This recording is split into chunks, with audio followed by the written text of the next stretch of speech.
New at 10, police departments all across the country are on high alert following shootings like the one that happened in Uvalde, Texas, that left 19 students and 2 teachers dead. And right here in Indiana, the Fishers Police Department is sharing its plans to keep people safe in an active shooter situation. News 8's Demi Johnson joining us now live in our newsroom with more from police. Demi.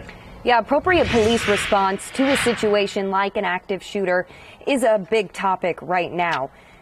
In Uvalde, Texas, police had a plan in place, but over the past several days, we've learned mistakes were made in carrying out that plan. Now, Fishers Police Chief Ed Gebhardt says his department practices mass shooting responses in some form every day.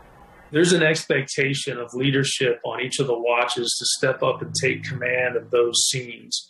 On every scene. Fishers Police Chief Ed Gebhardt says a good response to an active shooter situation starts with everyday assignments. Gebhardt says at the Fishers Police Department there are 2 leaders on every shift. Those are officers in command who are expected to step up and make a plan even during non-threatening calls. Because it is repetition that's going to make us successful on the day of a very chaotic, screaming, shots fired, people running everywhere type of events. When it comes to more serious events like the school shooting in Texas, Gebhardt says tactics are constantly changing. Back to what I refer to as the diamond was kind of one of the first formations that came into law enforcement, is you had to wait for 4 tactical operators of a sort to make a safe breach and entry into a school system. And that was trained until ultimately more shootings occurred in schools and in businesses for that matter.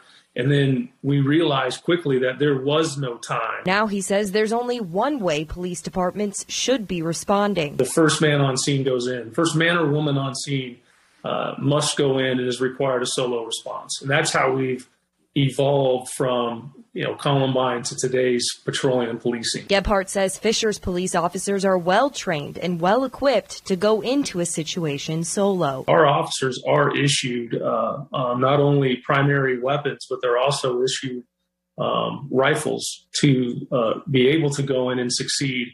And we make sure that we routinely have those out in training through the year. Chief Gebhardt also says training for mass shootings includes multiple agencies like the local fire department.